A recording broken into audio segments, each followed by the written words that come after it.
नमस्कार, स्वाभिमानी न्यूज चॅनलच्या बातमीपत्रात आपले स्वागत। धुळ्यातील जामचामाडा परिसरातील बनावट दारूचा कारखाना केला एनसीबी पथकाने उद्ध्वस्त।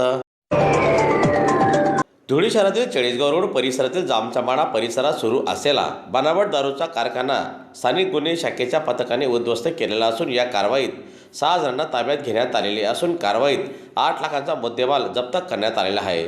सदरची कारवाई जिल्हा पोलीस अधीक्षक माननीय श्रीकांत ढेवरे साहेब यांच्या मार्गदर्शनाखाली स्थानिक गुन्हे शाखेच्या पथकाने केली आहे। स्थानिक गुन्हे शाखा धुळे पोलीस यांना एक टिप मिळाली होती की एका एरियामध्ये डुप्लिकेट दारू बनवण्याचा एक कारखाना आहे। त्या ठिकाणी पहाटे रेड केली असता त्याच्यामध्ये 6 आरोपी आपण यामध्ये अटक केलेले आहे आणि दारू बनावटीचा एकूण 9 लाखाचा मुद्देमाल आपण जप्त केलेला आहे। याच्यामध्ये जो मुख्य आरोपी आहे त्याचं नाव आहे शेख जावेद शेख मोहम्मद उर्फ जावेद नकट्या। याच्यावर ऑलरेडी 4 गुन्हे दाखल आहेत आणि दुसरा आरोपी आहे विशाल विनायक वाद। याच्यावर देखील 5 पूर्वीचे गुन्हे दाखल आहेत। याच्यामध्ये आम्ही 6 आरोपी अटक केले आणि मुख्य आरोपी फरार आहे, त्याचा आम्ही शोध घेत आहोत।